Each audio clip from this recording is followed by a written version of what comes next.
So yesterday I went out and watched The Backrooms. It was the day it came out for the general public, and I kind of thought it was a generally interesting movie to watch. And I know there's legitimately no possible way for me to actually like factually back this up, but I do remember watching the first ever like Kane Pixels Backrooms YouTube video within a day it came out. I don't know what led to me like finding the video online. I don't know what led to me like watching it, but I do remember watching it. And I have to say, even before like I get to like my thoughts about the movie, I am generally not the biggest fan of backrooms type of stuff. I think it's generally boring. I think originally just as a concept, it was kind of neat and cool. But then when it like became popular and everyone was making everything about it, then it kind of got boring and it kind of just got like flanderized, where it just became just the most common tropes of the entire genre, and it kind of got boring. But I guess I'm going to talk more about the movie now. So if you haven't seen it, spoilers ahead, because I got to talk about actual like plot points in the movie. But I thought it was like a pretty damn good movie. I kind of have to disagree with like a common sentiment I'm seeing on Twitter. I'll talk more about that later on. But I thought it was like pretty good movie, especially for a backrooms like based movie, which I kind of thought it wouldn't be good or I wouldn't like it because I had really stopped liking the backrooms.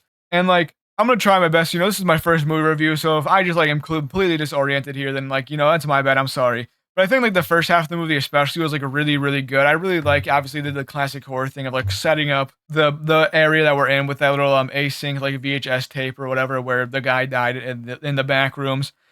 I think that they did a really good job at like setting up Clark as a character and like the issues that he has, especially with him like going to therapy and like him just kind of feeling like he's trapped in a forever cycle, just like how the backrooms are. That was kind of interesting. Like, and I think also like then like him setting him up like having some sort of like problems with his own like psyche and like his own desires for like to get out of this loop. It also makes it so like when he first enters the backrooms in the first place, it's not like the single most irrational human being like decision ever. Because like if he was just like some random schmuck on the streets who just like happened to walk into the backrooms and like him exploring it to the extent that he did would absolutely make no sense. But I think in Clark's case, him entering the backrooms was not just like the most completely irrational action ever to happen, because like that was one thing I was worried about too, is that like whoever enters the backrooms in the story would be the most like incompetent and stupid motherfucker of all time, and I was kind of like scared that I would just get mad at the main character. But I think this movie did a really good job at making it so like I understood why the why Clark like explored the backrooms to the extent that he did, because he was just kind of stuck in this loop and felt like trapped and just felt like in a tough spot. And the backrooms like the first ever time he kind of got something interested in, so he kind of became obsessed with it. I think another thing too though, and this is kind of like with the first times he entered the backrooms when he brought like his two little his workers with him. I could tell 100% as soon as they walked into that backrooms that the dude was fucking dying or whatever. The cameraman was dying. Like he just seemed like too happy. He seemed too enjoyable with life. He seemed like he had too much going on for him, and so of course wasn't too shocked that he was the first one to go. And that's kind of like a small little nitpick, but like obviously it's a horror movie. People are gonna die. Who would have thought that? It's absolutely shocking that people are gonna die. It's kind of wacky. I think too, like another thing that happened that they did really well, and like I was kind of happy about, is when someone is getting chased. Now, a big issue I do have with like any sort of genre of backroom stuff ever is that they do become a chase simulator, and like it just becomes like the entire movie is entirely based on these chases, and the entire game is based on these chases, or any sort of video based on the backroom is just a chase simulator. And so I was kind of afraid that that's what the backrooms would have turned into. And I think in the entire movie, there's only like 3 times where someone really gets chased. And I think every single time it was like well done. First time, random guy in the backrooms getting chased and then he dies. Second time was when everything goes to shit with Clark and his two workers, where he's kind of running around feeling like he's getting chased by whatever monster he's getting chased by, because it was kind of an off-screen thing. And then at the end with Mary, I think that's her name. I for some reason I'm forgetting. I think it was Mary. She's getting chased by the massive pirate dude right at the end, who's based off of Clark. I think all of them made sense, and they were really good at like not being boring chases. Like another thing too is that it feels like a lot of the backroom chases that you get were just like jump scare simulators or haunted house simulators, and that really wasn't that. Where like even in Clark's like main chase, the big one, there was like a lot of like slow down time where he's like, "Where the fuck am I?" And it's not like there was just a bunch of stuff going huboo, huboo, huboo in front of you the entire time, which would have pissed me the fuck off, and I think would have made it a lot worse. But I think those were like what it made it enjoyable, is that they were like paced generally well, and I feel like that was really good. And I think also like another thing that helped too is that maybe it's just because I knew about the backrooms as a concept, but throughout the entire time, I did kind of feel like some sort of unease, especially whenever they were in the back room. And like I feel like that's just something that like once again is fails a lot for me when I play the backrooms types of games. where it doesn't feel like I'm always like there's not always a sense of like general terror, or where like I feel like there's something that can get me at all times. Where in the movie there kind of was this constant threat, and I think a big reason for why they did this, and I thought this was a really good choice for the movie, is that they didn't show the bad guys too early on. Because I think a big thing about the Backrooms is that, you don't really know what's going on there. You don't really know what's in there. You just know that's something there. I remember from like the original like green text or whatever, like that's the entire point. It's not like you see something there, is that you know there is something there with you. And I think that's a vitally important thing. I think if they showed what the actual like true bad guy was in the movie, like in that first chase scene with Clark running through, I think it would have had a lot less punch. Because I think the mystique of like what is actually in there and like what is actually going on is kind of really good and like a really effective part of building the suspense because like it could be legitimately everything. And so that's another big thing too that I think I really liked about it. And I think that's what made me enjoy it so much is that they didn't show the monster too early and then just entirely remove the scariness and like the suspense that were there. Like that was like you get it. You were feeling it the entire time. My brain's a back right now. I'm kind of fumbling all over this. And I think also like now that we're talking about like I guess the first chase scene or like just chase scenes in general and suspense, I think one of my only really complaints about the movie and one thing I didn't particularly like is when Mary enters it. There's actually two like things I kind of like were not my favorite. It didn't like ruin the movie for me or anything, but it's something it might be kind of nitpicky. I think the first thing is that I think the backstory with Mary and like her mother being kind of crazy was like I didn't feel like it particularly needed it. I guess like it explained to why Mary needed or like why Mary became a psychiatrist, a therapist in the first place, because like obviously her mom was kind of crazy, so like she felt like the need to help. And then also I think it explained to why she felt the need to go, I guess, into the back rooms to help out Clark because like she kind of I guess maybe saw a little bit of her mom and Clark where like he was just completely spiraling off the rails and that she needed the help. And then this kind of gets to the point where like I think my biggest critique of the movie is like when she enters the back rooms and when she I guess has her long meeting with Clark. And I think one of the main reasons why I didn't really like this is because the time scale of the events kind of gets a bit funky here. Where I feel like it's been like maybe a week or a half or like maybe in a month. It's been an extended period of time, and we really do not know how long Clark has been in the back rooms. And I think that's like one of the major critiques I have about it.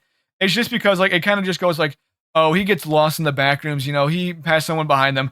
And then between when we last see him and then now, he just completely fucking breaks. Which I guess, yes, if you're in the back room for however long of time, it makes sense. But the fact that like we don't really know how long he's been in there, I can't really tell how quickly he breaks. And also like to the extent that which he breaks, because like his assistant, I can't remember her name. I think she's assistant general manager, whatever, is just fucking dead in the fridge. Like that really doesn't make any sense on how that happened. Like because they were last separated, and he just kind of finds her and she's dead, and he's like, oh yeah, she's dead. And we don't really know what happened to her. I'm assuming either the mimic people killed her or Clark killed her. And so I think like the fact that like he just kind of that we can't really get like a timeline of when Clark just fucking goes wacko mode is like one of the main things I kind of didn't really like about the movie is just like we just don't know when this dude went insane. And I think like that's like the biggest critique. I think still that scene though at the dinner table was kind of good. I really liked it where like I think they both have their own realizations where like Mary kind of just goes and says like, oh, you know what? I can't help you. I thought I could. I really can't. And like we kind of get a review a lot of her where like she's trying to help people, but she just kind of really can't. And Clark doesn't want help. So they were kind of both fucked from the beginning where like Clark doesn't want help. Mary realizes she can't really help people. And so they're kind of just like sitting in their room and doing their therapy sessions for no reason. And I feel like it was a good point of them to come to that realization. And so like that scene was fine. I just didn't like how quickly Clark just went insane and how crazy he was. I also think it was a good little addition too, and I could be wrong about this, but I think it was that that woman in the corner of that dinner table scene was his wife. I think. Obviously, she's gonna look a little bit weird with her face because once again, she's like a mimic or whatever. Because the backroom sucks at remembering.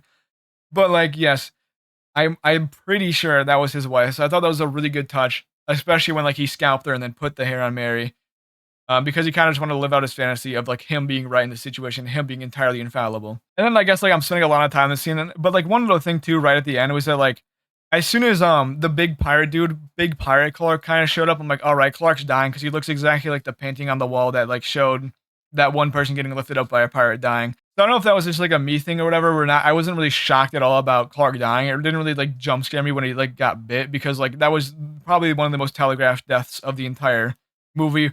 Probably apart from just that one cameraman kid dying, and I can't remember his name. I think it was Bobby or something. But whatever. I think that was the second most telegraphed death of all time was, in fact, Clark dying to the big pirate guy. But then, like, that whole chase scene was kind of good. You know, once again, it did a good job at not just being like a permanent jump scare chase scene simulator with what a lot of Backrooms movies are. I think it still felt a little bit more like those, like, backroom slop game chases where, like, it's at this point where the monster is revealed. So it's kind of just like, as long as you keep your distance and take the right path, you'll be good. This is also an entirely nitpicky thing ever that entirely does not matter to the movie, but once again, it did do the final girl thing where the last person alive in the entire horror movie is a woman who's running away from a man monster. Entirely irrelevant. I just thought it was something that I wanted to point out because I thought it was just like, I know horror movies. That doesn't do anything. I thought it was just kind of an interesting part. And like once again, that chase scene was entirely fine. She did do that classic thing of like just falling down and hurting yourself and then limping because I guess that's something that needs to happen in horror movies. But all in all, I don't think it was that. I don't think that was like the most terrible chase sequence to probably ever exist. And I think my final little nitpick thing about it, my final little nitpicky thing about this is I feel like it kind of ended abruptly where like all it did at the end was kind of just say like, this is for you who watch the fucking YouTube videos, because that door at the end was in one of the Kane Parsons, Kane Pixels YouTube channel videos. Asyncs the company. And also I think too, it just kind of like gave a reason for why they showed the scientist dude twice before that. Throughout the movie, where like he was watching the TV and then watching his family, where it just kind of said like this is the reason why we had those two scenes, is so that this guy who's been watching has been watching this entire time, and he finally comes back, which I think is another one of those scenes like Mary's mother scenes where like it does serve a purpose.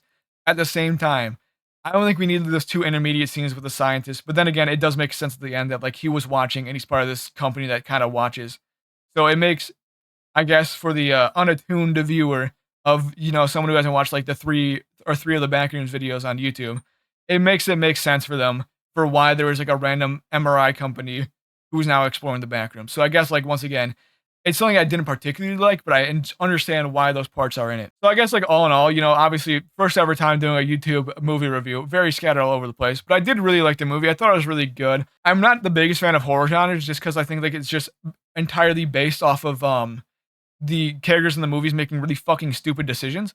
But I think that this movie did a good job at like at least explaining why they're making these irrational decisions. Where like me personally, I wouldn't have gone into the back rooms, but like I can understand why Clark went into the back rooms because he needed to like end this, I guess, like seemingly endless loop in his life.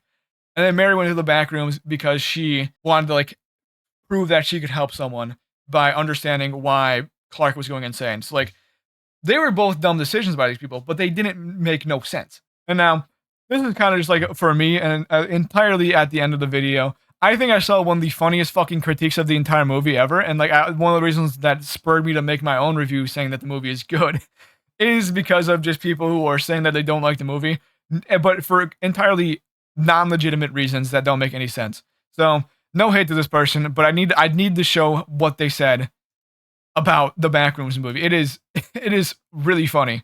So this person right here gave the review where said, this movie is like when you get your first chocolate bunny and eat the ears first thinking it's full of chocolate, but then you get through the rest of it and it's hollow with nothing and the chocolate crust keeps falling apart when you take a bite because of how you're supposed to eat it. This movie is just scenes for 1 hour and 45 minutes, which like every single fucking movie is just scenes. What does this mean? And I assume from like the chocolate bunny, I guess, analogy, is supposed to be like they wanted a lot more jump scares and they didn't want like the slower pace of the Backrooms because it was like a slower paced movie, you know. It wasn't just permanently in your face the entire time, you know. If there was downtime, there was like suspense building, there was like exposition of just like saying this is the world that we're living in. And for some reason, I guess a lot of people are like too TikTok brain to understand that like sometimes things need to be slow. And I think as someone, once again, who doesn't like the Backrooms, if they did just do a permanent jump scare simulator, haunted house simulator, it wouldn't have made the movie so much worse. Because once again, a large part of the success of the Backrooms, at least for me personally, is not the fact that there is a monster there. It's the fact that there's the possibility of a monster being there that makes it so much better. And so, like, a lot of the critiques of the movie that I've seen are, like, kind of around that area where they just want, like, a jump scare simulator or, like, the Five Nights at Freddy's, thing about it, where I'm not hating on people who like Five Nights at Freddy's movies, where it's more of just like a Marvels-esque version of the movies where it's just like, "I know those characters! Oh my god!" Where, like, obviously, if that would've happened, I don't think the movie would've been as good, and I think that they're allowed to like movies for the reasons they like. I think it's just kind of, I think that just, like, thinking that way about the Backrooms would've made it so much worse, and the way that these people are talking about the movies kinda pissed me the fuck off, which is once again why I made this review. So, hope you all enjoyed this. This is my first ever time talking about a movie online. I really don't watch that many movies in general, but, like, I still think I'm at least able to make enough cohesive thoughts in this to, like, show that I'm rationally saying that I like the movie. So, if you made it this far, thank you for watching. Goodbye.